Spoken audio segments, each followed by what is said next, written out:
আজ আমরা যাকে অতিথি হিসেবে পেয়েছি এবং এই বিশেষ অনুষ্ঠানে আপনাদের স্বাগত জানাচ্ছি, তিনি প্রফেসর আসিফ নজরুল। এই মুহূর্তে যে তিনি সরকারের একজন উপদেষ্টা, তিনি সরকারের সঙ্গে রয়েছেন, সেই আসিফ নজরুলকে আমরা সঙ্গে পেয়েছি। প্রফেসর আসিফ নজরুল, আপনাকে আমাদের সাথে পেয়ে আপনাকে আমাদের কৃতজ্ঞতা জানাই। আমাদের সাথে আরো থাকছেন জনাব শামীম ওসমান। জনাব শামীম ওসমান, আপনাকে আমাদের অনুষ্ঠানে স্বাগত জানাই। শামীম ওসমান, আপনাকে আমি প্রথম প্রশ্নটি করতে চাই। আপনাকে আসলে দেশ থেকে চলে যেতে হয়েছিল, অবস্থাটা কিরকম সেটা দিয়ে যদি আমরা আসলে শুরু করি। খালেদ ভাই, আপনাকে ধন্যবাদ। ইট ইজ ট্রু যে আমাকে দেশ ছেড়ে যেতে হয়েছে এবং আমি যে দেশ ছেড়ে গেছি সেটা জাতির পিতার কন্যা মাননীয় প্রধানমন্ত্রীর একবার না কয়েকবারের নির্দেশের পরিপ্রেক্ষিতে, এবং আশা করি যে আমরা বিতর্ক না যেয়ে আমরা সত্য কথাটা বলার চেষ্টা করব। আমাদের অনেক প্রশ্ন আছে, আপনি যদি একটু সংক্ষেপে বলতেন। আমাদের আসলে প্রশ্নের শুরু শেষ নাই, এত প্রশ্ন আপনার কাছে, সেই সম্পর্কে আমরা একটু আপনাকে শুনবো। আমরা তার আগে একটু প্রফেসর আসিফ নজরুলকে একটু শুনতে চাই। আপনার কাছ থেকে একটু জানতে চাই যে গুম খুন নিয়ে অনেক ধরনের কথা হচ্ছে, এখন বলা হচ্ছে জাতিসংঘের তালিকা, নানা ধরনের কিছু। আমার প্রশ্ন শুধু বিভিন্ন সময় দেখা গেছে যে আওয়ামী লীগের নেতৃবৃন্দের উপর, এমনকি শেখ হাসিনার উপর অনেক আক্রমণ হয়েছে, যে আক্রমণ আসলে প্রাণঘাতী ঘটেছে। এরকম একটি আক্রমণের কথা আসলে জনাব শামীম ওসমান এরকম বললেন। আপনার কাছে কি মনে হয় যে এই আক্রমণগুলির কারণ কি? আওয়ামী লীগের উপর এত কার আক্রোশ যে 2001 সালের 16 জুন নেটের মধ্যে শামীম ওসমানের জনসভার মধ্যে বোমা মারতে হবে, 2004-এর 21 আগস্ট দলীয় অফিসে কিবরিয়া সাহেবের মারতে হবে, আসানুল্লাহ মাস্টারকে মারতে হবে। এটা কার আক্রোশ? আমরা অনেক সময় শুনেছি যে বিএনপি ক্ষমতা থাকলে বিএনপি বলে যে এটি আসলে আওয়ামী লীগরা নিজেরা নিজেরা করে। আপনার মতামত একটু শুনতে চাই মূল গুম খুনে যাওয়ার আগে। আপনি যে সমস্ত ঘটনা বলেছেন এগুলি সবই অত্যন্ত দুঃখজনক, এবং আমরা বিভিন্ন সময় আমাদের বিভিন্ন উপদেষ্টারা এসবের বিপক্ষে কড়া বক্তব্য রেখেছে, সরকারের পক্ষ থেকে বক্তব্য রেখা হয়েছে।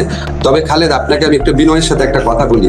যখন আমি আপনার টক শো করতাম, যখন আমি এই সরকারে আসার আগে কথা বলতাম, আমি কিন্তু নিজে বলতাম যে সরকার এত নিপীড়ন চালাচ্ছে, এই সরকার পতনের পর অনেক ভয়াবহ ঘটনা ঘটতে পারে, সরকারকে ওয়ার্ন করার চেষ্টা করতাম। আপনার নিশ্চয়ই মনে আছে যে ফ্যাসিস্ট আওয়ামী লীগ সরকারে যারা মন্ত্রী, তারাও বলতো আমরা ক্ষমতায় না থাকলে ঘরে ঘরে ঢুকে আমাদেরকে মেরে ফেলাবে, এরকম কথা বলা হতো না খালে? তো আমরা যেই অরাজকতার আশঙ্কা করছিলাম আওয়ামী লীগের 15 বছরের অপশাসনের কারণে, মানুষের প্রতি অকথ্য নিপীড়ন নির্যাতনের কারণে, মানুষের মুখ বন্ধ করে রাখার কারণে, এটার আউটবার্টস হিসাবে আমরা যতটুকু খারাপ অবস্থা আশঙ্কা করেছিলাম, আপনাকে বিনয়ের সাথে বলি ততটা খারাপ অবস্থা হয় নাই। খারাপ অনেক কিছু ঘটেছে, ততটা খারাপ কিছু হয় নাই। তারপরও যেগুলি খারাপ কিছু ঘটেছে সেখানে আমাদের সরকারের কিছু ক্ষেত্রে ব্যর্থতা থাকতে পারে, অবশ্যই আমরা ব্যর্থতা থেকে শেখার চেষ্টা করছি। আপনাকে একটা এক্সাম্পল বলি, আদালত প্রাঙ্গণে যখন হামলার ঘটনা ঘটলো, তখন এটা তো আসলে দেখার কথা হচ্ছে ধরেন স্বরাষ্ট্র মন্ত্রণালয়, কিন্তু আমাদের এখানে অনেকে মনে করি কি, যেহেতু আমি আইনমন্ত্রী, তো আইন শৃঙ্খলা পরিস্থিতি হচ্ছে আমার না রে ভাই। তারপরও আমরা একসাথে কোঅর্ডিনেটেড ওয়েতে কাজ করি। সব ব্যর্থতার ক্ষেত্রে যৌথ দায়িত্বের অংশ হিসাবে আমারও দায়িত্ব আছে, কিন্তু আলাদাভাবে এককভাবে এটা আমার মন্ত্রণালয় দেখার বিষয় না। তখন আমি স্বরাষ্ট্র মন্ত্রীর সাথে কথা বলে আমরা অনেক ইনোভেটিভ টেকনিক বের করা শুরু করলাম যে কি করব, মানুষ এত ক্ষুব্ধ। আমি যখন জিজ্ঞেস করলাম স্বরাষ্ট্র মন্ত্রণালয়কে যে মানুষ যেভাবে মারতে আসছে আপনারা ঠেকান না কেন? পুলিশ বলে পুলিশ ঠেকাতে গিয়েছিল, তখন তো পুলিশের মরাল কারেজ ছিল না। যারা মারতে এসছে তারা পুলিশকে অকথ্য গালাগালি করে বলছে তোরা শেখ হাসিনার পুলিশটা মাইরা তোদেরকে ঝুলায় রাখবো, আমাদের ধাক্কা দিস। পুলিশের তো তখন মরালিটি নাই। কিছুদিন আগে পুলিশের বাহিনীর সদস্যরা হাজার হাজার ছাত্র জনতাকে হত্যা করেছে, সেই পুলিশ কি ওই মরাল কারেজটা থাকে? তখন আমরা বিভিন্ন পদ্ধতি বের করা শুরু করলাম। আমি বললাম আচ্ছা ঠিক আছে, আমাদের যারা বিচারকরা আছে ওনাদেরকে রিকোয়েস্ট করলাম যে আপনারা তো যে কোনো সময় ইচ্ছা করলে শুনানি করতে পারেন, তাহলে সকাল 7টায় শুনানি করেন। মানুষ তো সকাল 7টায় জড়ো হবে না। আপনি দেখবেন আনিসুল হক সাহেব এবং সালমান এফ রহমান, ওনাদের পরে শুনানিটা সকাল 7টায় হয়েছিল, কেউ ওনাদেরকে মারে নাই। এরকম আমরা বিভিন্ন রকম ভাবে অ্যাড্রেস করার চেষ্টা করছি, সব আপনাকে বলতে পারবো না। প্রতিনিয়ত সেটা নিয়ে আমরা ভাবি, আমরা উপদেষ্টা পরিষদ সদস্য বসি, সবাই চেষ্টা করে। কিছু জিনিস আমরা করতে পারি না, কারণ আপনি বিপ্লব পরবর্তী সময়ে মানুষের অনেক অন্য ধরনের এক্সপেকটেশন থাকে, এত বছরের রাগের আউটবার্টস থাকে। এখনকার গুম খুন নিয়ে আপনি আসলে কি বলবেন? যে সরকারের জায়গা থেকে এটি বারবার অস্বীকার করা হচ্ছে, কিন্তু এটি একটি বাস্তবতা। এই বাস্তবতাকে শামীম ওসমান কিভাবে দেখে, আমাদের যদি খুব সংক্ষেপে একটু বলতেন। আমি আপনার প্রশ্ন উত্তরটা দেওয়ার আগে আমি আমাদের গর্ব করার কয়েকটা বিষয় বলতে চাই। আজকে দেশটা তো আমার আপনার সবার, ফারুক ভাইয়ের সবার, আমাদের দেশে। এখানে আমাদের বাচ্চারা ভবিষ্যতে থাকবে, বড় হবে। দেশের সম্মান যদি বৃদ্ধি পায়, আমাদের সবার সম্মান বৃদ্ধি পাবে। আমরা কোনো খারাপ জিনিসকে আমরা আশা করি না। আজকে আপনার কাছে আমার একটা প্রশ্ন না, জাতির, পৃথিবীর, বিশ্বের কাছে প্রশ্ন, শান্তির জন্য নোবেল পুরস্কার দেওয়া হয়।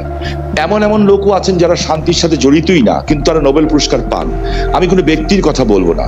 দেশে আজকে যে প্রশ্নটা আপনি করেছেন জি গুম খুনের ব্যাপারে, জি আমি খুব পরিষ্কারভাবে বলতে চাই, একটা পরিবার আগুন দিয়ে বাসে পুড়িয়ে মেরে ফেলা হলো।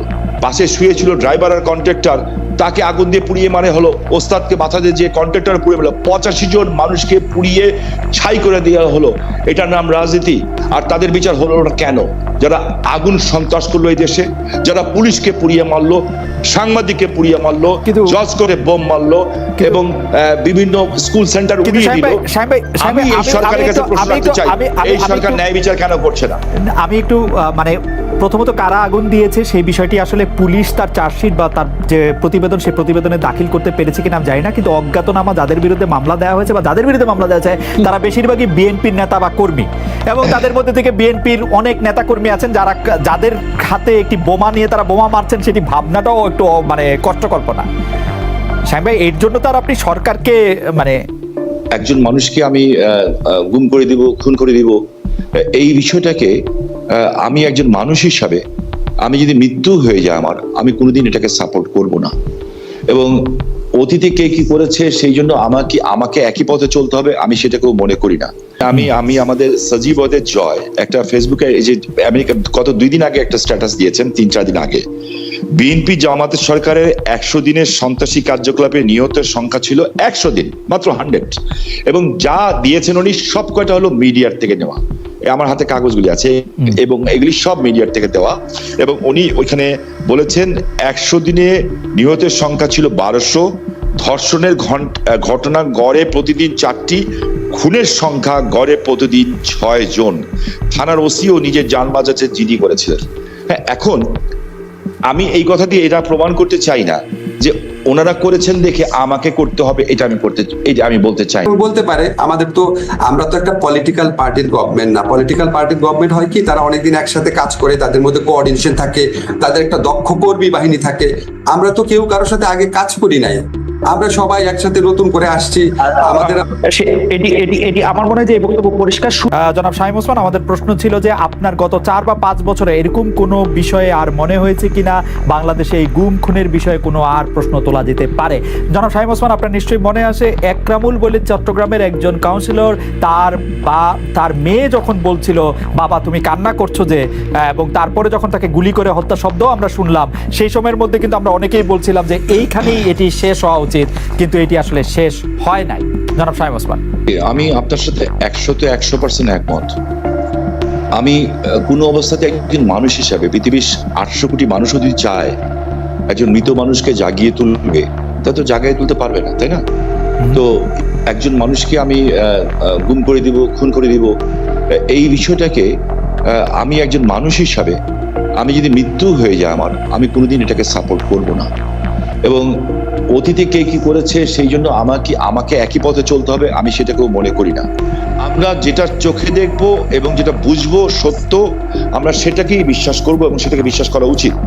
আমি আপনাকে একটা জিনিস স্পেসিফিক্যালি বলতে চাই খুব পরিষ্কারভাবে, আমি একজন হিউম্যান বিং হিসাবে আমি কোনো ধরনের হত্যাকাণ্ডকে আমি সমর্থন করি না এবং করা উচিত, তাহলে আমি মানুষ হিসেবেই গণ্য হব না। এখানে একটা লিস্ট আছে আমার কাছে, বিশাল লিস্ট।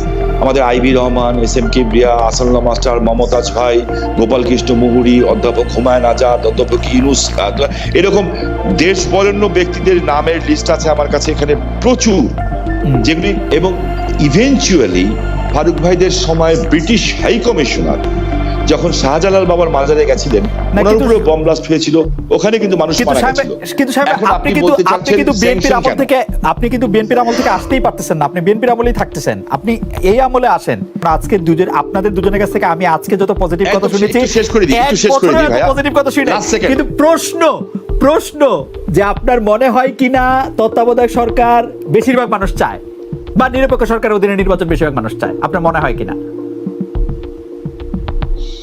আমার মনে হয় যে বাংলাদেশের মানুষ উন্নয়ন চায় এবং বাংলাদেশের মানুষ এটা দেখেছে যে বিএনপির শেষ বাজেট ছিল 60,000 কোটি টাকার, আর আওয়ামী লীগের এই বাজেট ছিল 6 লাখ কোটি টাকার।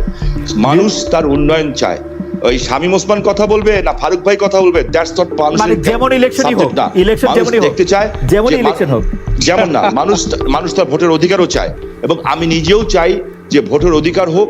আমি চাই না যে একটা ছাত্র সারা বছর লেখাপড়া করলো, সেও পরীক্ষায় পাশ করলো, আরেকজন পড়ালেখা করলো না, সেও পাশ করলো, এটা আমি চাই না। ওকে শামীম, আপনাকে ধন্যবাদ জানাব শামীম ওসমান। আমি শুধু দর্শকদের উদ্দেশ্যে একটি কথা জানিয়ে রাখি, বিবিসি বাংলা আসলে বন্ধ হয়নি। বিবিসি বাংলা তার রেডিও সার্ভিস শুধু বন্ধ করেছে, বাকি সার্ভিসগুলো চালু আছে। আপনাদের দর্শকদের নিশ্চয়ই আমি পরবর্তী সপ্তাহের জন্য আমন্ত্রণ জানিয়ে রাখছি, পরবর্তী অনুষ্ঠানের জন্য, অন্যদের জন্য। সেই পর্যন্ত